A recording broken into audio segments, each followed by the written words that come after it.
Although the U.S. empire deems itself the greatest democracy on earth, its election system is rigged, so people are given a choice between only two parties, the Democrats and the Republicans. Despite their differences, both parties are united around the interests of Wall Street and militarism, working to maintain a system that churns out disaster at home and abroad. Restrictive ballot access, biased corporate media coverage, and pay-to-play campaigns let this two-party dictatorship put a stranglehold on the process by making it nearly impossible for third parties to run. One of those parties is the Green Party.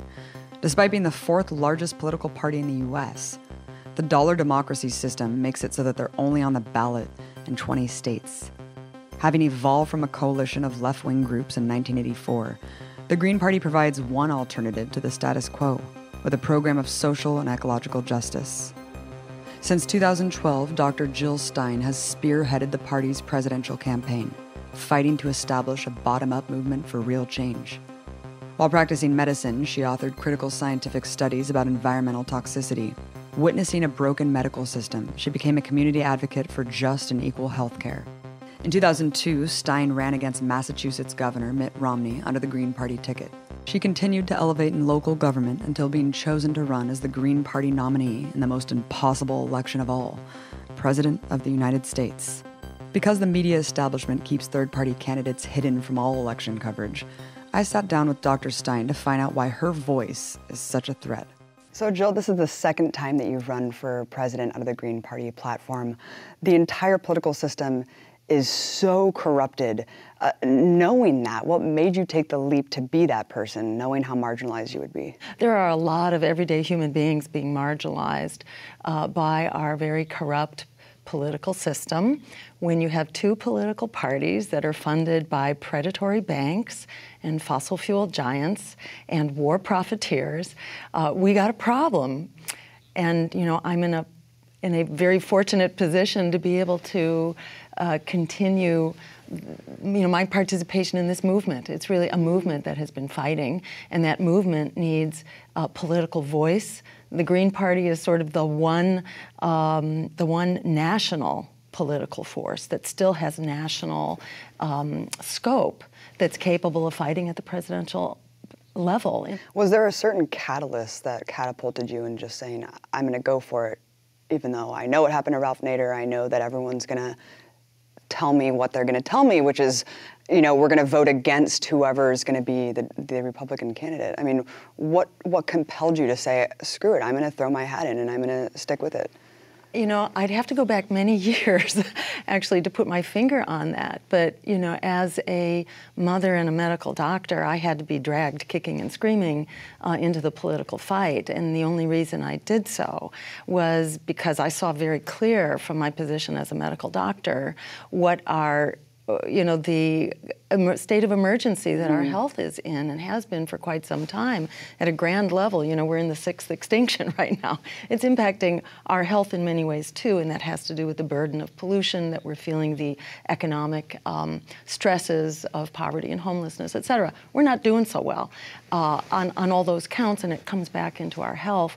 And when I began to work outside of the clinic, I used to practice clinical medicine. Now I say I'm practicing political medicine because it's the mother of all illnesses.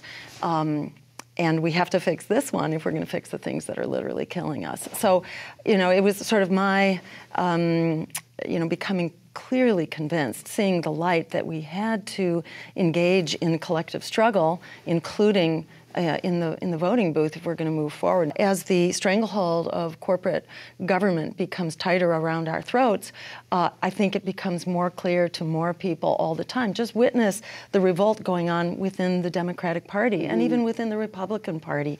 The political establishment has no credibility, and they are terrified that we, the people, begin to get together outside of the two corporate parties where we can really begin to build an unstoppable force to transform our lives now. And let's talk about the Democratic Party. You've called Bernie Sanders' support great. However, there have been other rebels within the Democratic establishment before that have ultimately just legitimized the party. What are the potential trappings his supporters should be aware of? Yes. The Democratic Party has a kill switch. When George McGovern was elected to be the nominee for the party back in 1972, the party basically decided that could never happen again, and they changed some of the rules of the game. So when you vote in the primary, you're voting for the delegates, basically, to the convention that are going to represent your state. But there's another process that was added on here by the Democratic National Committee, the DNC.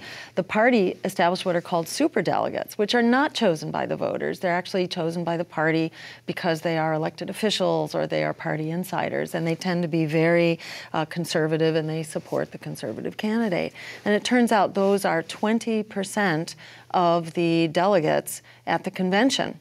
So though that 20%, and Bill Clinton is busy rounding up those commitments right now. So he can basically ensure that Hillary has the margin of safety. If she and Bernie go into the convention neck and neck, or Bernie is even ahead, they can still basically sideline him using the power of those superdelegates. Dennis Kucinich was locked out of debates and then ultimately redistricted by the two parties collaborating. So this is a scenario that happens over and over again, and it's important to take stock of what is its result, because it's not making the party more progressive. It basically serves as a cover. It's a fake left while the party goes right, and the party becomes more corporatist. And it's important for people to recognize that the lesser evil that we're told to abide by really just paves the way to the greater evil. One fundamental difference between you and Bernie Sanders is Bernie Sanders is proposing this jobs program, which is great. It's going to propose millions of jobs for workers. You're saying full employment right now for everyone willing and capable. We call our program a Green New Deal, and it transforms the economy. It greens the economy, not only our energy system, but also our food and our transportation, and it provides essential infrastructure and restores ecosystems. So those are basically the focus of it, but it means everybody gets a job. Everybody who's capable and willing to work gets a full-time living wage job, greening the economy, and that means 100% renewable energy by 2030, so that we actually succeed in solving the climate crisis at the same time. We don't have to be the empire patrolling the world anymore, let alone the world's policemen. We can put our resources back into creating jobs and a livable climate right here at home, which is the source of true security. What makes you think the U.S. is an empire? If the U.S. isn't an empire, has there ever been an empire? If you look at the portion of our budget, so it's like over 50, I think it's like 55% now of our discretionary budget, which is spent on the military. We have bases, too numerous and too secret to be counted, but it's thought to be in at least 50, 60, 80, maybe 100 countries, and perhaps over 1,000 of them around the world. So no country has ever had that, ever in history. We have spent in the last 14 years $6 trillion, that's $75,000 per household that has gone into this endless war that we are conducting as this empire. For people who don't really know the historical context of how the New Deal was actually passed, I wanted you to outline that and kind of the biggest lessons that we can glean to apply to today's society. It actually didn't come out of nowhere. It came out of independent third parties who were standing up for workers and workers' rights and for unions. It really grew out of the labor movement. which put things like Social Security on the table, and it grew out of experiments at the state level.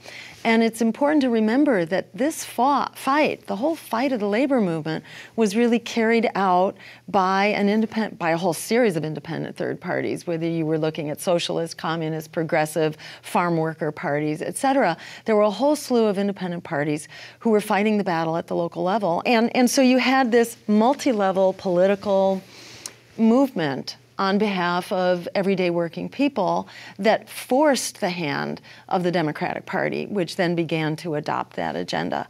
And it makes the point that Frederick Douglass made, that power concedes nothing without a demand. And when the third parties folded and they joined the New Deal coalition and became part of the Democrats, that was essentially the end of forward progress. When you stopped having an independent base to push forward an agenda that wasn't controlled by Wall Street and corporations, the minute that political threat was reabsorbed into the Democratic Party, all forward motion ceased and progress began to unravel.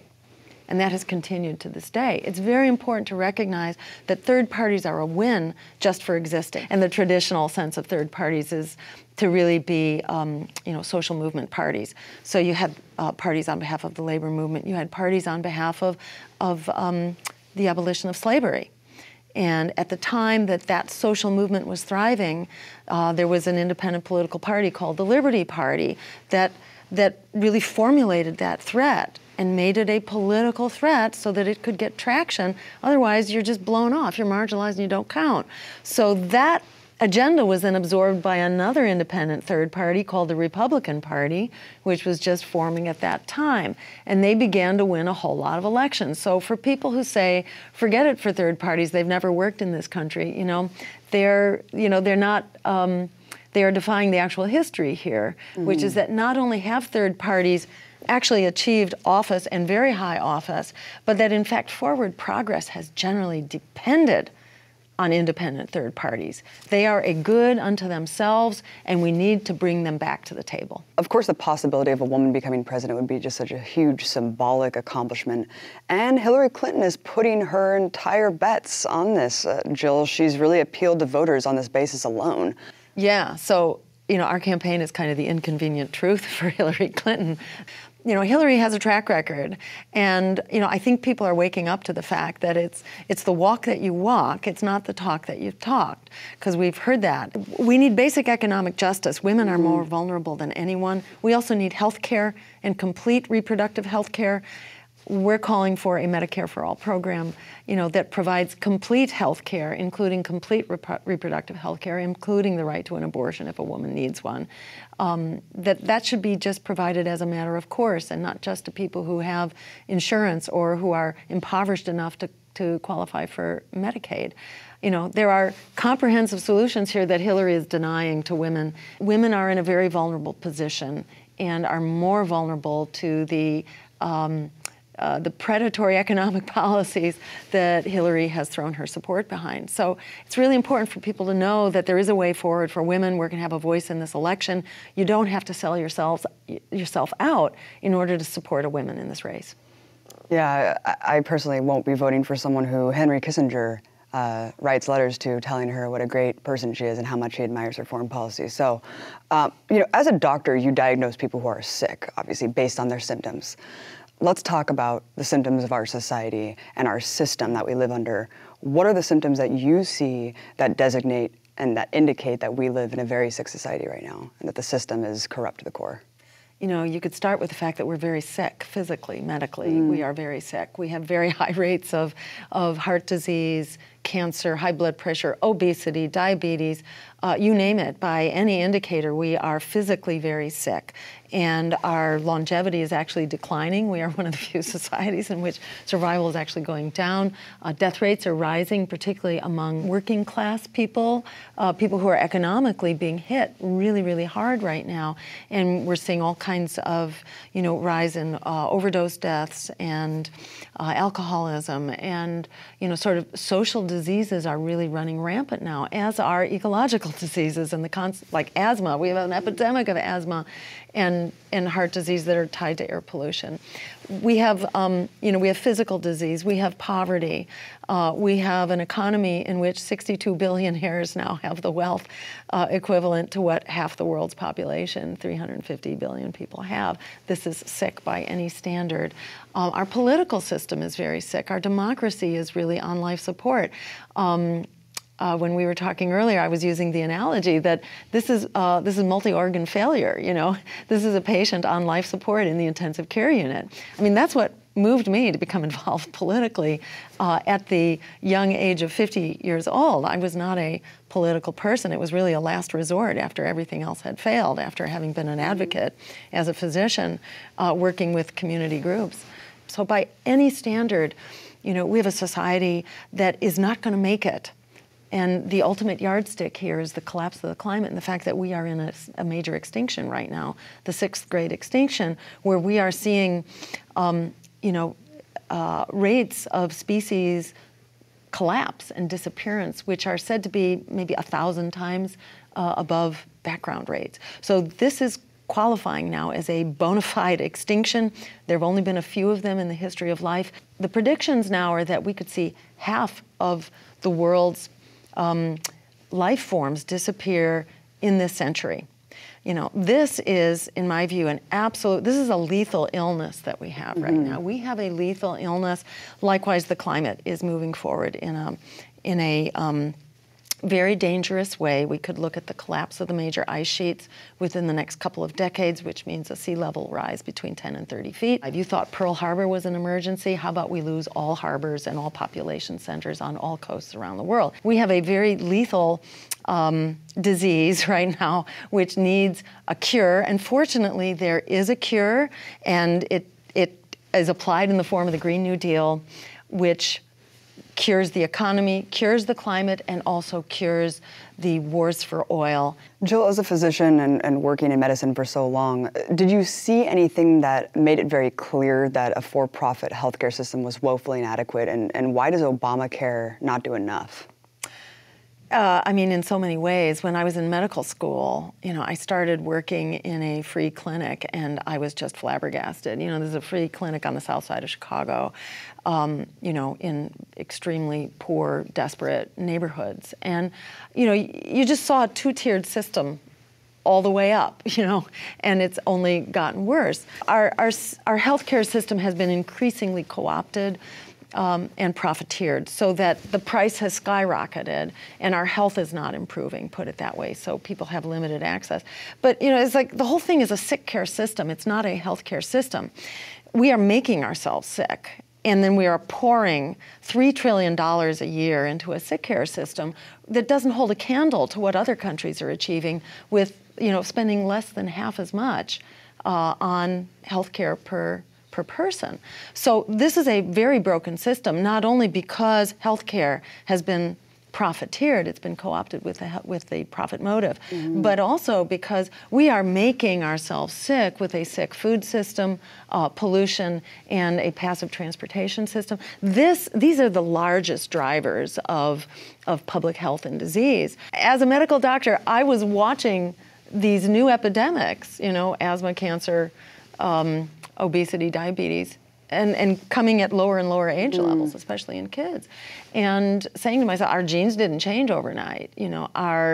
Something's going on around us. And at that point, I sort of got recruited by some community groups to help them close the incinerators that were polluting their water supply and also their fish, making their fisheries unfishable that poor people depend on, and especially immigrant and native populations depend on. But it was really clear to me that our healthcare system is spending an enormous amount of money, and Obamacare basically guarantees $400 billion, in profits. They create a captured market and spend hundreds of billions of dollars every year providing profits to the pharmaceutical and insurance companies. We don't need that. We had this in Massachusetts. We called it Romneycare. And what we saw under Romneycare is that we lost the safety net, and people who are truly sick don't get the care that they need, because there are all kinds of holes in Obamacare, and the costs of the policies, which are stripped down and inadequate. The costs are skyrocketing, and the premiums and the co-pays are absolutely unsustainable. So Obamacare isn't going to do it. More of a profiteering private system is not the way to go. We need a Medicare for all system, which is rapidly achievable. You can expand it really quick, just change the age of eligibility, and voila, we're all covered. And for basically the same dollars, it covers everyone and all the things you need. In 2012, Jill, you were arrested for simply trying to enter the presidential debates. I mean, what was going through your mind at this time? Were you just thinking, wow, is there anything that proves more that we do not live in a democracy than what's happening to me right now, just trying to get my voice heard? My running mate and I were the only two people in this secret dark site. They had this converted, I don't remember what it was. It was a very large facility, and there were, Sherry had counted them, I didn't, but according to her, there were about 16 Secret Service and police who were around us in this huge warehouse, and it was only us and then one other person who was brought in. You were very dangerous. We were very dangerous. And the whole thing was so absurd, It's so surreal. It was. I mean, we were sort of two grandmotherly types, handcuffed to chairs, surrounded by Secret Service. And we asked, well, do you think maybe you could take off the cuffs? Are we that dangerous? A Gallup poll in 2013, taken across 65 countries with 66,000 respondents, found that the overwhelming majority of the planet considers the United States of America the greatest threat to world peace. What would you do to end U.S. empire as president? The public is inclined to cut the military to start with, when they're not being subjected to fear campaigns and smear campaigns. So we need to have an honest discussion. We need to clarify what a win-win it is to build real security. Then we need to cut the military budget at least 50%. We need to dismantle the bases. And we need to start by ending. Well, let's start by ending any new bases, because we are in the midst of creating that pivot right now to Asia. So there's a lot of very destructive base building going on right now, and into Africa, which needs to be stopped. And then we need to dismantle the bases, starting with the countries where there's enormous movements to get rid of them. I think we also need a pay-to-play protection, so that if you prevent anyone who has contributed to a political campaign or who has a lobbyist, if you prevent them from being eligible for government contracting, then the energy goes out of this system. You basically cut the military-industrial complex. You sever the connection when they can't buy their way in and they can't buy Congress anymore. So then we can begin to actually have a real foreign policy, that's good for us, as opposed to one that's incredibly destructive, bankrupting us and creating chaos around the world. Jill, let's address the whole throwing your vote away mantra when it comes to third parties. Your response to people who say, I support you, I endorse everything that you're talking about, but I have to vote against Trump or against Hillary. Give them the benefit of the doubt, because I'm finding a lot of people are waking up right now. So people that you could have wasted years trying to persuade, I'm finding are suddenly seeing the light. It's really rather staggering. Why? Because it's like, fool me once, shame on you, fool me twice, shame on me, fool me 3, 4, 5, 6 times. People are beginning to connect the dots and sort of see a pattern here, that in fact this politics of fear that tells you got to vote against your greatest fear rather than for your deeply held beliefs. This strategy now has a track record. And in a nutshell, the politics of fear has delivered everything we were afraid of. All the reasons you're told to hold your tongue and to silence yourself and to support the lesser evil. Because in supporting the lesser evil, we silence the progressive agenda. It becomes disappeared. Silence is not an effective political strategy. You have to stand up and fight for what we need. We have to articulate it. We have to put it on the table. We have to be a threat to the political establishment in order to move it forward. Otherwise, we are entrusting our fate to the corporate predators who have created this incredible mess. So the bottom line is we need to forget the lesser evil and stand up and fight for the greater good, like our lives depend on it.